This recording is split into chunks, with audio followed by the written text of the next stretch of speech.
नए लोग channel sales में कैसे स्टार्ट करें।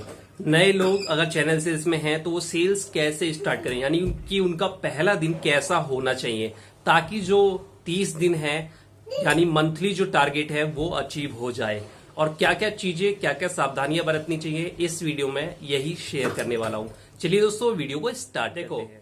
जब नए लोग सेल्स में आते हैं, जब कोई भी फ्रेशर होता है, कोई भी नया बंदा होता है तो उसे एक जॉब की रिक्वायरमेंट रहती है। बहुत सारे लोग पहले से ही प्री प्लान करके जॉब ढूंढ रहे होते हैं कि हमें सेल्स में ही करियर बनाना है या मार्केटिंग में ही करियर बनाना है।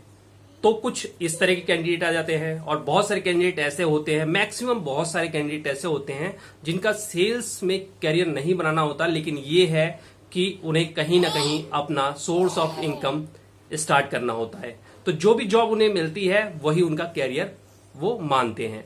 तो सेल्स में जब आ जाते हैं लोग तो पहले दूसरे दिन, चौथे दिन, पांचवें दिन कुछ दिन ट्रेनिंग होती है। ट्रेनिंग में उनको उनका टारगेट मिल जाता है कि मंथ में इतना है, इतना करना है अचीव, ये डिस्ट्रीब्यूटर है, ये काम करना है। इस तरह से मार्केट होती है, क्योंकि जो पहले से सीनियर काम कर रहे होते हैं या तो उससे दूसरे एरिया में भेज के ट्रेनिंग दिलवा देते हैं या अपने एरिया में ही उससे काम कराते हैं और साथ में ट्रेनिंग भी मिलती रहती है।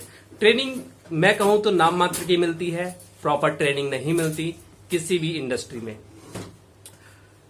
तो 2 से 3 दिन जब हो जाते हैं उसके बाद उसको इंडिविजुअल मार्केट करनी होती है, और वो कैसे करे। तो देखो डर ये रहता है, सबसे पहले दिमाग में घूम रहा होता है कि इतना बड़ा टारगेट है जो मंथ में अचीव कैसे होगा, क्योंकि हमें तो इसका एबीसीडी भी नहीं पता।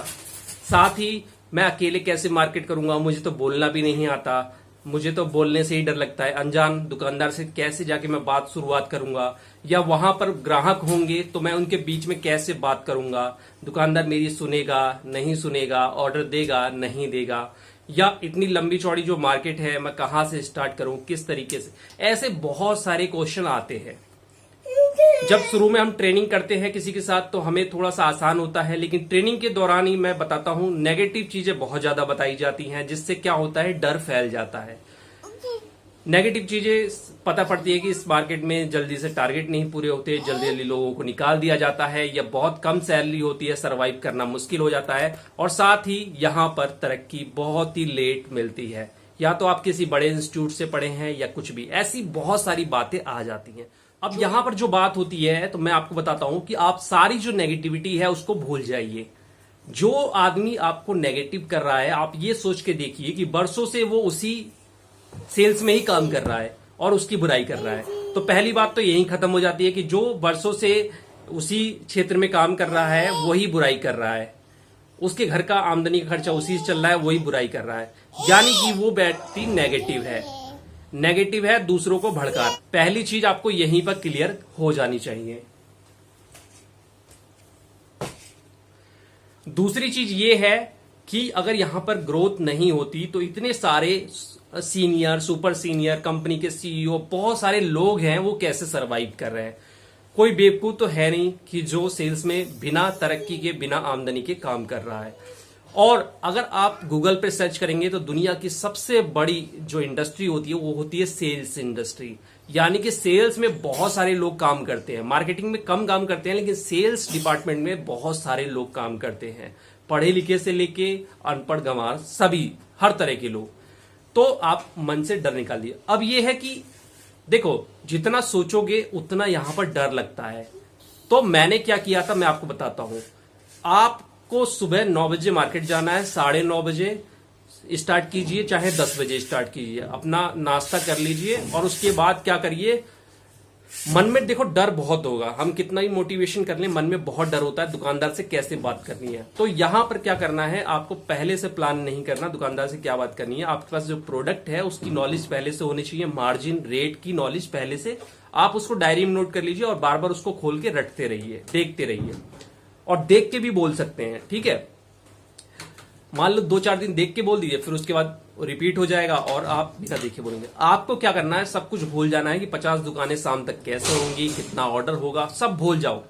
आपको अगर किराना स्टोर करना है तो जो किराने की दुकान मिले वहां पर जा आके अपनी स्पीच रखो, बातें करो, और वहां जो गड़बड़ होगी अगली दुकान पे उसे सुधारो, फिर तीसरी दुकान, चौथी दुकान, इस तरह से आपको धीरे धीरे सुधार होता रहेगा।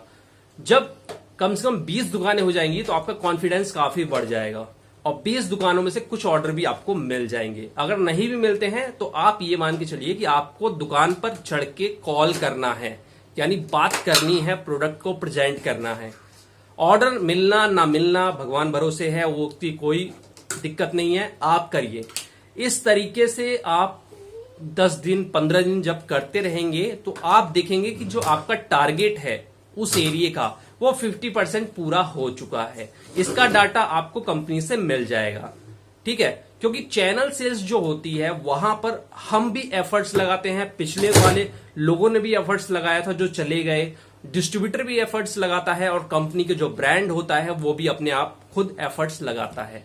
तो बहुत सारी सेल, ऐसा नहीं है कि जो हम ऑर्डर लेते हैं वही सेल होती है, बैकग्राउंड में भी बहुत सारी सेल चलती रहती है। डिस्ट्रीब्यूटर के थ्रू दुकानदार खुद ही डिस्ट्रीब्यूटर तक पहुंच जाता है, होलसेलर खुद ही डिस्ट्रीब्यूटर तक पहुंच जाता है, तो बैकग्राउंड में सेल चलती रहती है।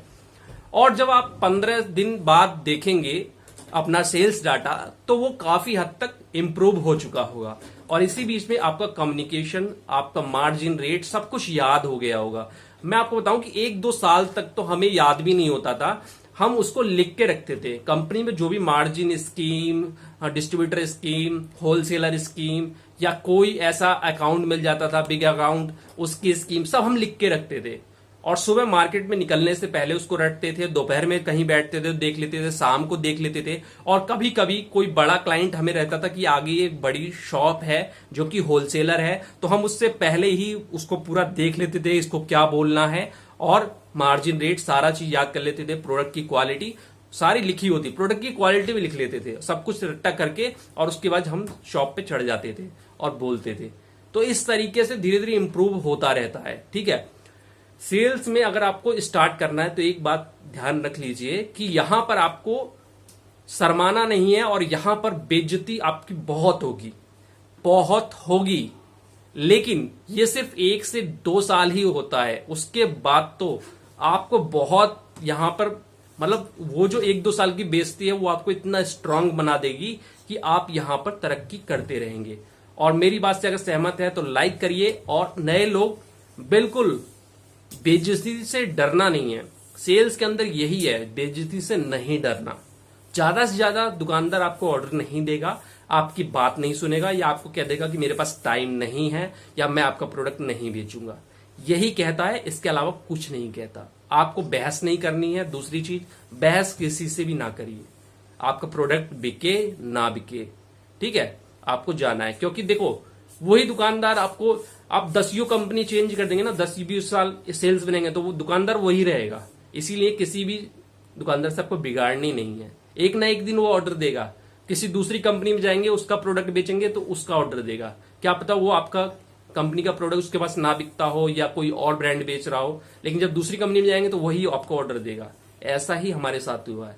तो ये बिल्कुल ध्यान में रख लें और भूल जाएं 30 दिनों को। आज आप गए हैं तो 50 दुकानें शाम तक करनी है और उसी में आपको धीरे धीरे इंप्रूवमेंट नजर आएगा।